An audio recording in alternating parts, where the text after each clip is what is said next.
जीवन आफैमा एउटा कथा हो र केही कथाहरू समयसँगै अझ रोचक बन्दै जान्छ। समय बदलिँदै गयो, तर केही मानिसहरू आफ्नो माटो र कर्मसँग जोडिएर निरन्तर अघि बढिरहे।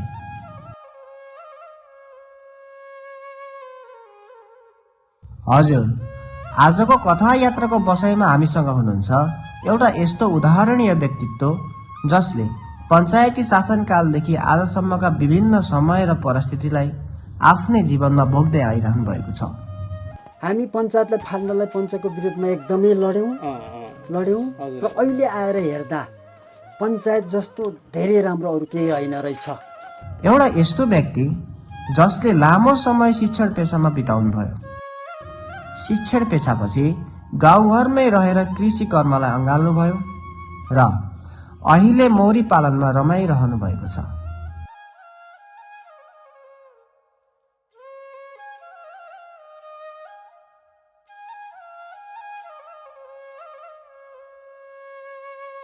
उहाँ हुनुहुन्छ शुक्ला गण्डकी नगरपालिका 2 दगाममा बसोबास गर्दै आउनुभएको श्री नन्दराज थापा बुबा।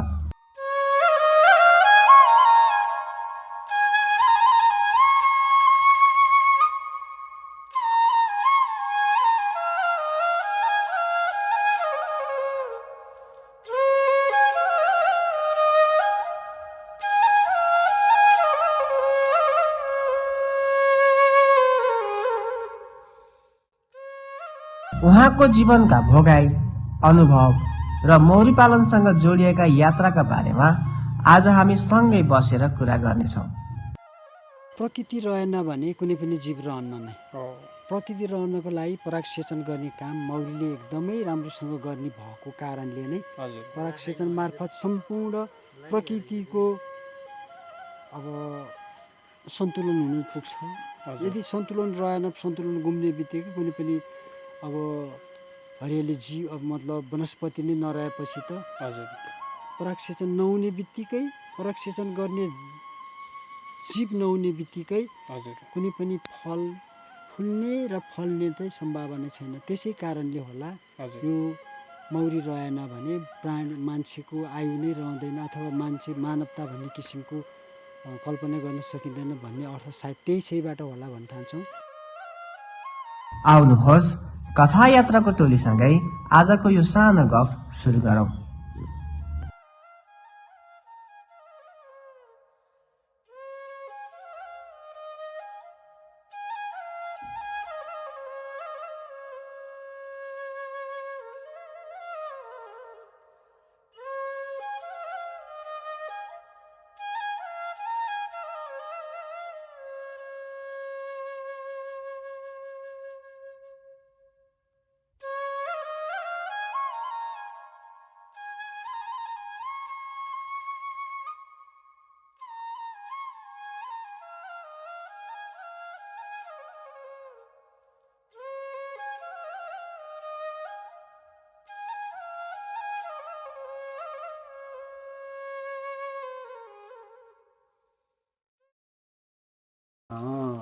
यो बुढो जेन्जी विरोधी रहेछ भने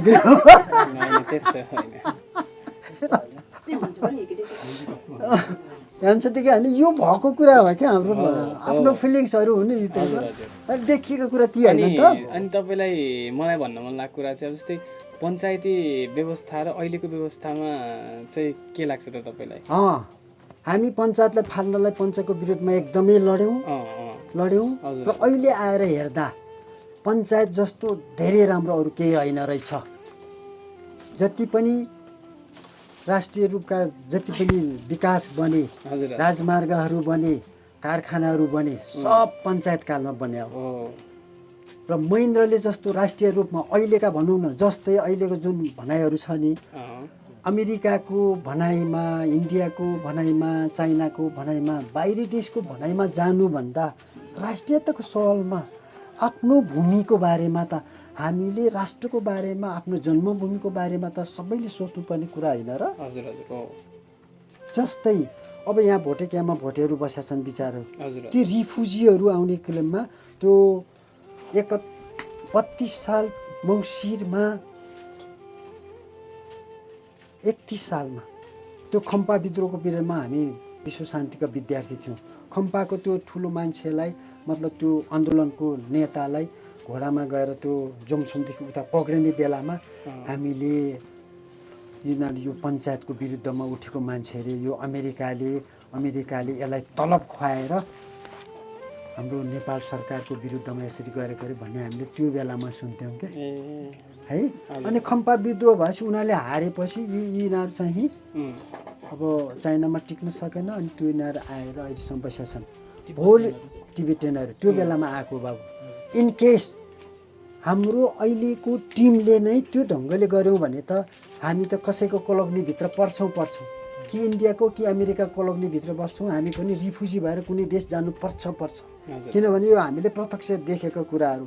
अनि रिफ्युजीलाई शरणार्थीलाई कुन हालत हुन्छ भन्ने कुराहरू अर्काको देशको अन्डर कमानमा बसेपछि त नेपालको स्थिति मेरो सोचाइले हामीले त्यो देख्दै आएको कारणले राष्ट्रकै विरुद्धमा चलेपछि राष्ट्रियता रहेन भने हामी कुनै देशको रिफ्युजी बनेर जानुपर्ने अवस्था हामीले त्यो रिफ्युजीहरू देखेको कारणले हाम्रो अवस्था पनि त्यो नहुला भन्न नसक्ला जस्तो चाहिँ लागेको छ क्या। त्यस कारणले अहिले बहुदल आएपछि हामी वाक स्वतन्त्रता छ, सारा कुराहरू देख्न पाइन्छ, विकासका कुरा यथार्थ रूपमा प्रत्यक्ष रूपमा देख्न भोग्न पाइन्छ भन्ने ढङ्गमा नलागेको होइन, लाग्यौँ पनि।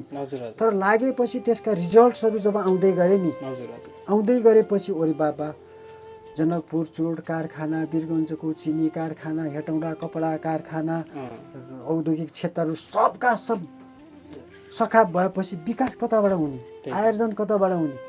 त्यस्तो पूर्व पश्चिम राजमार्गको ती सारा कुराहरू पञ्चायतकालमै बनेको हुन्।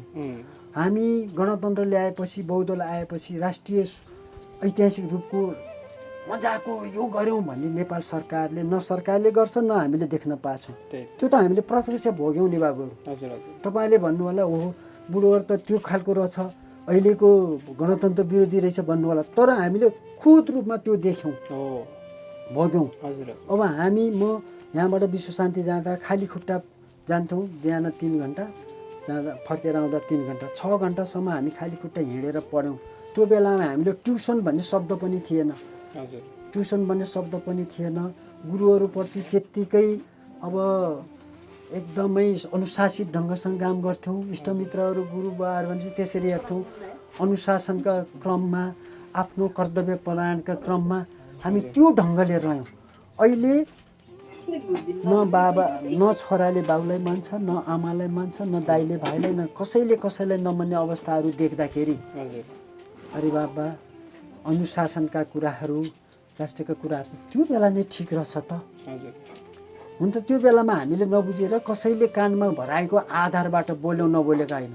अहिले आएर हामीले के भन्यौँ, ओहो अब political is a dirty game भन्ने कुराहरू त्यो बेलामा पनि सुनेको थियौँ। अहिले आएर आई फिल द्याट त्यो डर्टी गेम नै रहेछ भन्ने कुरा मलाई त्यसले अहिलेको रिजल्टले जे दियो नि त्यसले चाहिँ त्यो फिल गराएको हो क्या।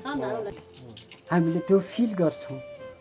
हुन त त्यो पञ्चायतले अब त्यो बेला जाने शासनले एकतन्त्र सत्ताले यसो गर्यो भन्ने पक्षमा हामी ती ठुला नेताहरूले भनेर ल यस्तोमा जानुपर्छ भनेपछि हामी त्यो पक्षमा राम्रै होला भन्ने ढङ्गले लाग्यौँ।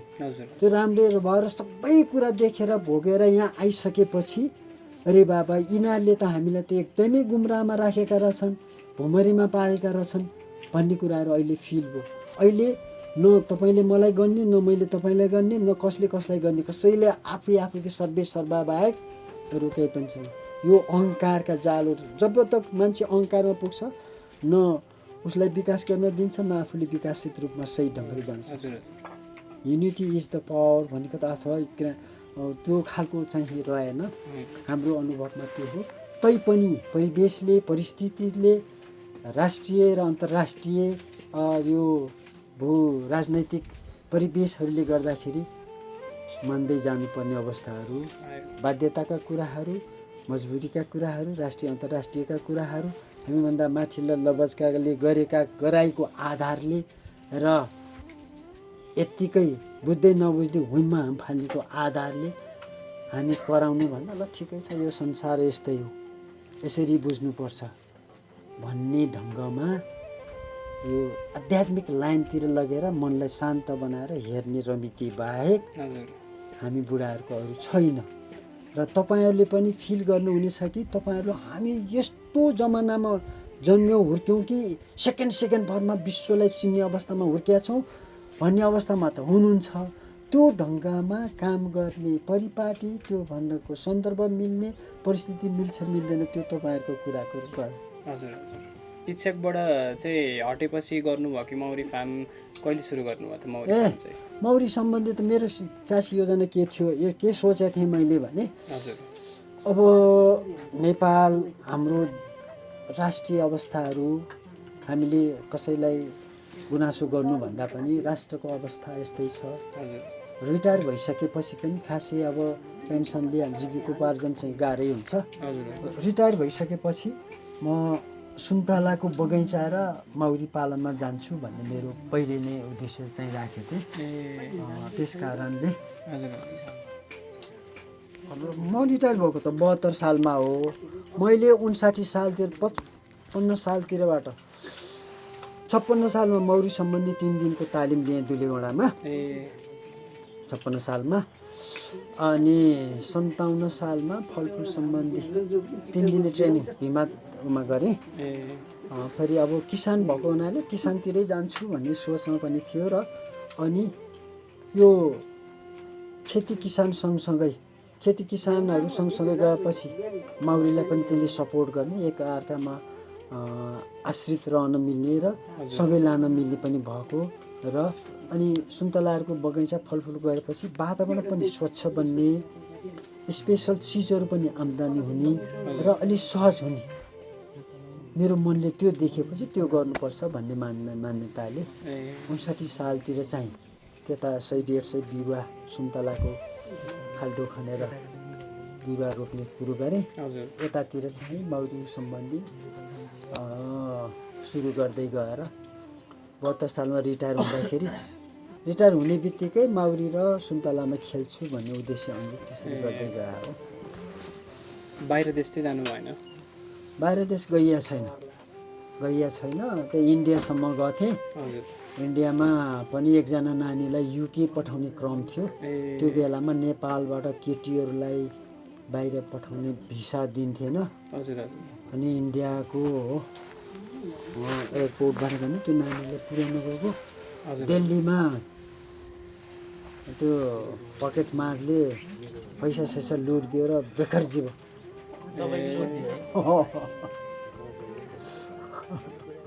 कति थियो नि त्यो? म खास के थियो भने म शिक्षणमै थिएँ। अब इन्डिया जान्छु र बहिनीलाई त्यहाँ युके पठाउँछु, युके पठाएपछि प्लेनमा आउँछु भन्ने सुरले चाहिँ 5000 आइसी चाहिँ यसो भित्री पकेटमा राखेको थिएँ। अनि त्यो चाहिँ टिकटिङको लागि भनेर अरू खर्चलाई भनेर त्यो 2000 रुपियाँ चाहिँ यहाँ मोजामा राखेको थिएँ। इन्डिया कहिल्यै नगएको एकदम पकेट मार्छ भन्ने सुनेपछि अब सेफ्टी कसरी हुन्छ भन्ने ढङ्गले सोच्यो। त्यो आनन्द बिहार बागमा आउँदाखेरि भयङ्कर भिड, आगेबाट के थियो। फेरि मैले एउटा एकदमै स्पेसल टी सर्ट र लगाएको थिएँ। साले धोतीले जतिखेर जसले पनि यसरी नजर लगाउने, मलाई हेर्दैछ भन्ने कुरो त मैले भित्री रूपबाट हेर्दै थिएँ है। अनि युकेबाट आएको एउटा स्पेसल टी सर्ट र प्यान्ट लगाएर गएको थिएँ। त्यो बेला त्यो चाहिँ चट बस। यो होमस्टे छ नि, यो ठुलो होमस्टे छ नि, यो चाहिँ ठुलो होइन सानै हो। चाहिँ अहिलेको गाउँमध्येको एउटा हल होइन। बाहिरबाट हेर्दा अब अग्लो छ होइन, अग्लो भन्ने ठुलो भन्ने यो चाहिँ अस्ति तल गजेन्द्र सरले कहाँ होमस्टे मामुली गण्डकी अञ्चलमा फर्स्टमा छ होमस्टे। गण्डकी प्रदेशमा नै यस ढङ्गको बनेकै छैन। कहाँ त्यति माथि लग्यो गजेन्द्र सर? होइन, हामी पनि डुल्या छौँ नि नन्द सर, ठाउँ ठाउँमा गएछौँ, होमस्टे हेरौँ के छ कसो छ के हामीले बुझेका छौँ नि त। त्यस कारणले गर्दाखेरि त्यति कम चाहिँ छैन। हाम्रो दगामको होमस्टे गरेपछि चारैतिर खुला रूपमा देख्न पाइने, 9 जिल्ला देख्न पाइने हिम श्रृङ्खलाहरू एकै ठाउँबाट उहाँ कहाँदेखि धौलागिरी हिमालदेखि गणेश हिमालसम्मको रेन्ज एकै ठाउँबाट देखिने यस्तो ठाउँ कहाँ छ गण्डकी प्रदेशमा? त्यो अर्थमा भनेको भने गजेन्द्रले भने ओके ल ठिक छ। त्यति छोड्ने। अनि यो होमस्टे तपाईँको तपाईँकै आफ्नै हो कि कसो हो यो? कम्युनिटी होमस्टे हो, ए दगाम समुदायको होमस्टे। ए वास्तवमा के थियो भने होमस्टेको अवधारणा गभर्मेन्टले ल्याउने बित्तिकै हामी होमस्टे गर्नुपर्छ भन्ने मान्यता चाहिँ रह्यो। हजुर हजुर 63 सालमा हाम्रो बुद्धिमान श्रेष्ठ खैरीको सचिव हुने पिरियडमा ए त्यो खाले अनुभव भयो। अनि त्यसपछि हामीले एलडिओ मनोत्सव तिमल सेना अनि डी साफ के श्रेष्ठ हुनुहुन्थ्यो, उहाँहरूलाई लिएर 65 सालमा अवलोकन भ्रमणमा हामी स्याङ्जा गयौँ सिरुबारी। हजुर एलडिओ साहब र डिभिजन इन्जिनियर र हामी गाविसको टिम, हाम्रो यहाँको 4 जना महिला आमा समूहको हजुर हामी होमस्टे जे गरे पनि मोटामोटी भान्सामा काम गर्ने गाउँमा आमाहरू हुने कारणले आमाहरूलाई समिति राखेका थियौँ। हजुर गयौँ।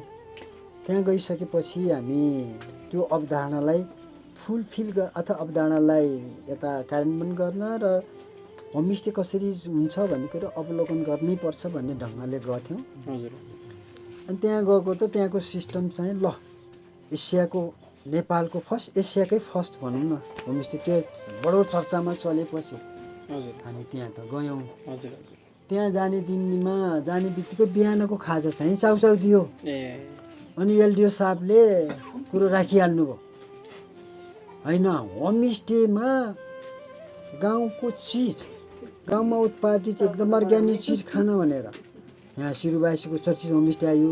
हजुर चाउचाउ त हामीले बजारमै खाथ्यौँ नि, यो अन्डा बजारको गाउँको अनि बजारको भनिहाल्यो। बजारको त हामी हाम्रै बजारमा खान्छौँ भन्नुभयो एलडिओ साहबले र इन्जिनियर साहबले। इन्जिनियर साहबले फेरि बेलुकी 1 गिलासभन्दा खानु पाउनु भएन छ, ए तपाईँहरूको स्केल 1 गिलास हो, हामी लिमिट हजुर हजुर आफ्नो स्केलमा खानु पाइँदैन के हो। हजुर बिहानको अन्तर्क्रियामा त्यो भयो। ए त्यहाँको अनि अनि अनि यहाँ आएपछि होइन गाविसमा होइन हामीले त्योभन्दा छुट्टै ढङ्गको होमस्टे सञ्चालन गर्नुपर्छ हजुर हजुर भन्ने ढङ्गको भयो। र होमस्टे त भनियो गाउँ गुरुङको मगरको गारारी यता कपडा यताउति, अब महिला त्यत्तिकै छ, कोठाको व्यवस्थापन छैन, हजुर होमस्टे सञ्चालन गर्ने भन्ने। अनि त्यही बेलामा त्यो हाम्रो साल ट्रेडिङ कम्पनीको डाइरेक्टरहरू लगायतका हाम्रो खैरेनीको साथीहरू लगायतको साथीहरू ल होमस्टेको प्रचार प्रसार पनि हुन्छ हजुर र आयो नुनको एउटा प्रचार प्रसार गर्ने भनेर यहाँ आइयो। आउनुभयो साथीहरू, हामीले बोल्यौँ। अनि एकै दिनमा 120 जना पाहुनाहरू आउनुभयो। हजुर हेर्नुहोस् है, अब होमस्टे भर्खर सञ्चालन गरेपछि 120 जना आउने। ए अनि के अरे त्यहाँ एउटा टिभी ठाउँै भयो। 120 जना पाहुना नभएपछि 9-10 जना कराको भनेपछि त्यो मौरी खाने चरा हो। हरियो चरा ए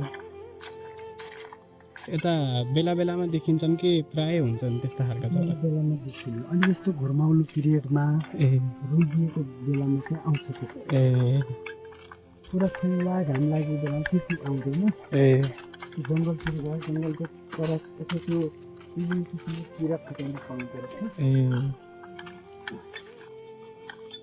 हामीलाई हान्न पनि सक्छ।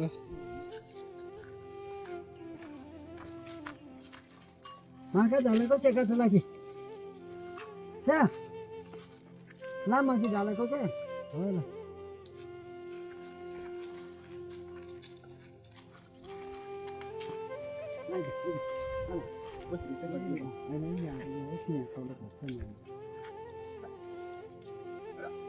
यो विशेषता जस्तै अब यो मौरी एउटा छ नि, एउटा के छ भन्दाखेरि मौरी भएन भने चाहिँ अब संसारै रहन्न भन्ने छ नि, यसलाई चाहिँ तपाईँले कसरी बुझ्नुहुन्छ?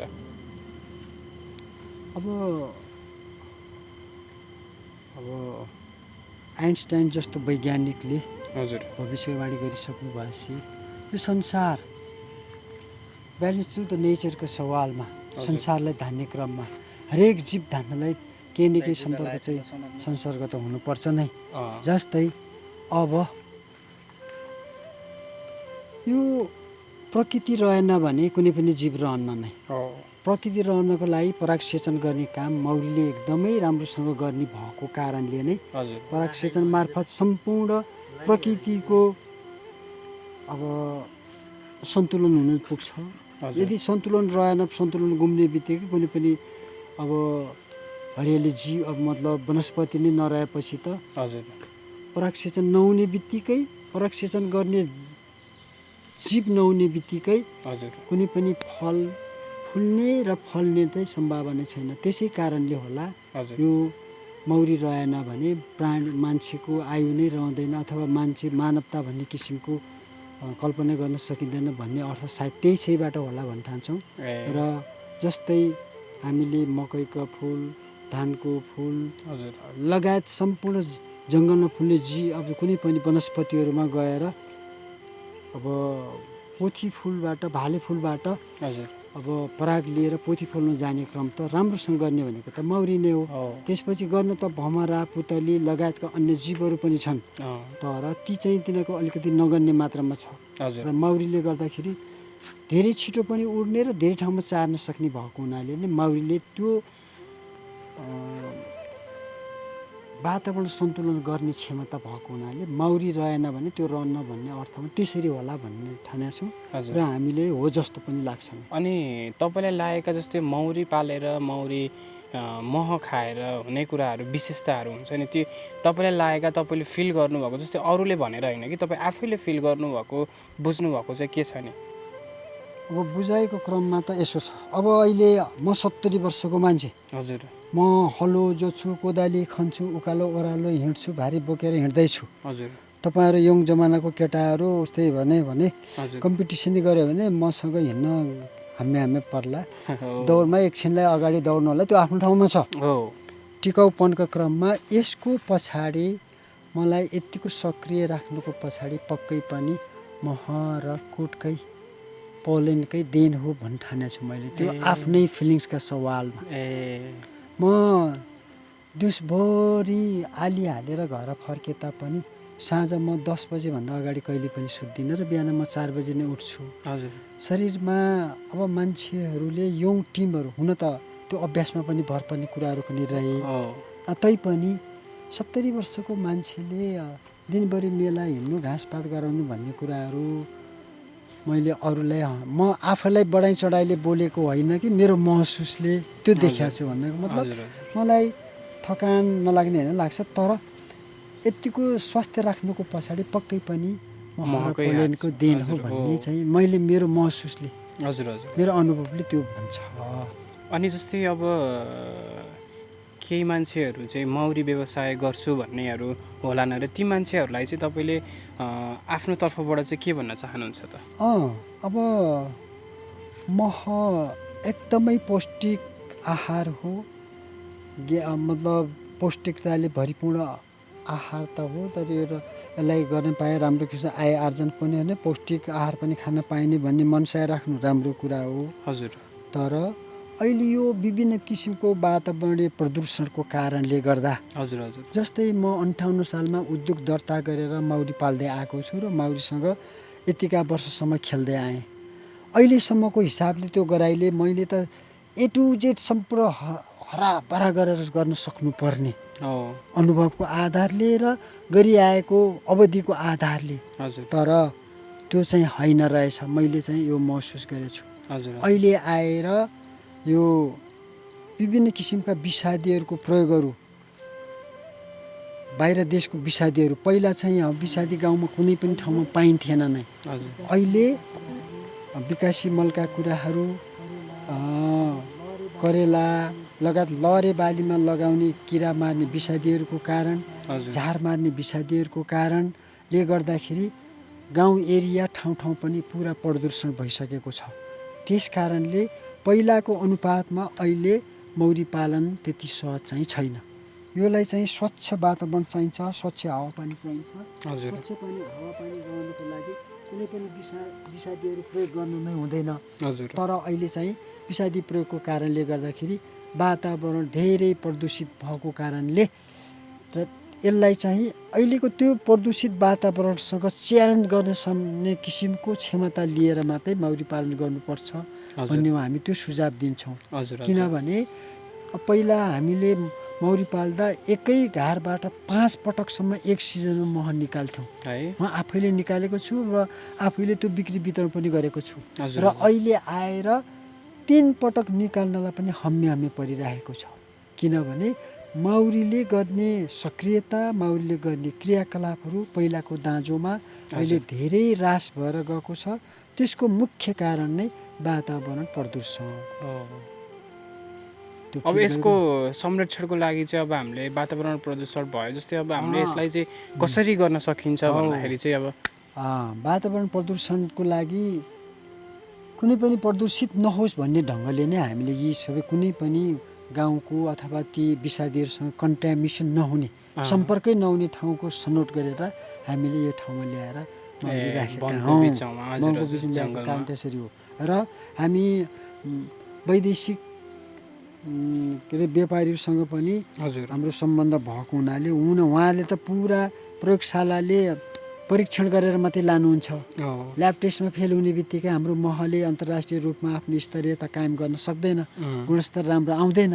त्यस कारणले त्यो गुणस्तर राम्रो होस् भन्ने हेतुले पनि हामीले यसरी ल्याएका हौँ। र गाउँघरमा यताउति पाल्दाखेरि त्यो गुणस्तरमा ल्याउन अलिक गाह्रो छ। हुन त सबै गाउँहरूमा ती सबै विषादीहरू प्रयोग भइसकेका त छैनन्। तैपनि व्यावसायिक रूपमा लहरेबालीको खेती गर्ने साथीहरूले, व्यावसायिक रूपमा फलफुलको खेती गर्ने साथीहरूले त विषादी नछरिकन त्यसका ती जीवहरूलाई हटाउन अथवा त्यो रोगलाई नियन्त्रण गर्न असम्भव छ। त्यस कारणले उहाँहरूले छर्नुहुन्छ नै। नछर्नुहोस् भन्नु भने उहाँहरूको व्यवसाय नै बर्बाद हुने। हाम्रै मौरीको लागि उहाँले नछरेर त उहाँको बर्बाद हुने। त्यस कारणले गर्दाखेरि यी कुराहरू बाजिएको छ। त्यस कारणले गभर्मेन्टले नै यसलाई ब्लक छुट्याएर यो मौरीको ब्लक, यो फलफुलको ब्लक, यो चाहिँ यस्तो लहरेबालीको अथवा अरू किसानीको ब्लक यसरी मिलायो भनेर त्यसरी गरियो भने यसको लागि त्यो सफल हुने सम्भावना देखेको छु। पहिला चाहिँ यस्ता खालका कुनै पनि चिन्ताहरू थिएन। अहिले आएर यो विभिन्न समयको परिस्थितिले विभिन्न कालखण्डले गर्दाखेरि त्यो खालको अवस्था आइराखेको छ। र अबका नयाँ टोलीलाई पनि योसँग फेस गर्ने किसिमको प्रविधिहरू सिकेर, उपायहरू सिकेर मात्रै अगाडि बढ्नुहोस् भन्न चाहन्छु अहिलेको। अनि जस्तै अब यो मौरी फार्म गर्दा जस्तै अब यो खुल्ला रूपमा बाहिर हुन्छ है, जस्तै पानी पर्दाखेरि, असिनाहरू पर्दाखेरि यसलाई के असरहरू गर्छ कि गर्दैन? गर्दैन। असिना आउँदाखेरि, पानी पर्दाखेरि उड्न आउन जाने हल्का असुविधा त हो नै। तर मौरी पानी पर्दा पनि जाने आउनु चाहिँ गर्छ। यसको उडाइले चाहिँ पानीको लागि कटेको चाहिँ पाइएछ। 1-2 मर्नु स्वाभाविक हो, त्यो खासै असर पार्दैन। अब किनभने अब यो भित्र थुनेर राख्ने जात भएन। त्यति हो। यसलाई ओतमा राख्न सकियो भने घारको सुरक्षा हुने हुन्छ। र यसले आफ्नो समय मिलाएर आफ्नो उडानमा आफै जान्छ। अनि तपाईँले मौरी फार्म सुरु गर्दा सुरुको चोटिमा कति घार राख्नुभएको थियो नि? पहिला सुरुमा त मैले जम्मा 2 घारबाट सुरु गरे हो। तालिममा पनि के भनिन्छ भने कुनै पनि किसानलाई मौरी पालन सुरु गर्दा 2 घारबाट सुरु गर्नु भनिन्छ। किनभने त्यसको काम गराएको सक्रियताहरू, प्रभावकारिताहरू, त्यसको काम गराइमा कुन घारले अलि छिटो प्रगति गरेको छ, त्यो प्रगतिको त्यो दुवैलाई हेर्दै जाँदाखेरि त्यो त्यसको के भन्छ त्यो हो, मतलब तौलाउँदै अथवा दुईटैलाई के भन्ने त्यो भाषामा, दुईटैलाई बराबर कुन सक्रियता अथवा त्यसलाई हेर्दै जान पाइन्छ, तुलनात्मक ढङ्गले हेर्न पाइन्छ, त्यो भन्न खोजे हो। त्यस कारणले 2 घारबाट सुरु गरियो। अब अहिले आएर हो हामीले मौरी एकै वर्षमा 100 घार त बनाउन सक्छौँ। सके तापनि त्यो सकेर हुल मात्रै वृद्धि गरेर पनि नहुँदो रहेछ। त्यो हामीले तयार गरिएका हुलहरू, रानीहरू कृत्रिमतामा जाँदो रहेछ। नेचुरल रूपमा तयार भएको र कृत्रिम रूपमा तयार भएकोमा त्यसको काम गराइमा, त्यसको मजबुततामा चाहिँ धेरै कमी हुँदो रहेछ। अहिले अब ग्राफ्टिङ गरेर धेरै रानी उत्पादन गरेर मौरीको हुल वितरण गर्ने साथीहरूले वितरण त गर्दै गर्नुभएको छ। र लास्ट पछि आएर हेर्दाखेरि तिनको उत्पादन नेचुरल रूपमा प्राकृतिक रूपमा तयार भएको रानीको काम गराएर हजुर हामीले गरेको काम गराइमा निकै अन्तर पाइएको छ। त्यसलाई वैज्ञानिक ढङ्गले राम्रो किसिमसँग अनुसन्धानको रूपमा त हामी जान सकेका छैनौँ। हजुर किनभने नेपालमा अहिलेसम्म सेराना मौरीको अनुसन्धान नै भएकै छैन है। र किसानले जे ढङ्गले आफ्नो ढङ्गले कि मौरीसँग खेलेर मौरीको आनी बानी हेरेर चरणमा गएको आएको र उसले उत्पादन गरेको आधारमा जे जति भयो हजुर अहिले जे जति किताबहरू आएका छन् सबै मेलिफेरा मौरीको आधारमा तयार पारिएका अनुसन्धान गरिएको आधारमा आएको छ।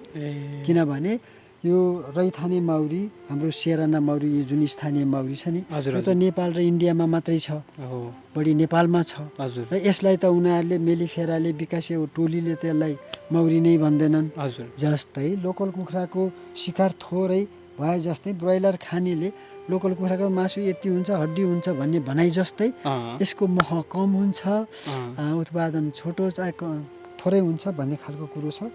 त्यस कारणले यसको पाटोमा कुनै पनि नेपाल गभर्मेन्टले अनुसन्धान गरेर यसको नतिजा यही हो भनेको चाहिँ पाइए छैन। यही किसानहरूको तर्फबाट मौरी पालक महासङ्घको तर्फबाट जे जति अनुभवहरू सङ्कलन गरेर यसको जुन सारांश निकाल्यो त्यसैको आधारमा अगाडि बढ्दैछ। अनि तपाईँले मौरी पालन गरिसकेपछि कहिलेकाहीँ मौरी घट्दै गएको धेरै घटेको दिन चाहिँ कहिले छ नि? 61 सालमा ठुलो असिना पर्यो। हजुर त्यो एकै दिनमा 16 घरहरू चाहिँ त्यो आँधी हुरी यताउति गर्दा पल्टाएर फाल्यो। हजुर त्यस्तो पनि रहन्छ। र 61 अनि 66 सालतिर एकपटक पुरा असिना आयो जङ्गलमा। पुरै त्यो बोक्रा समेत राखेन क्या।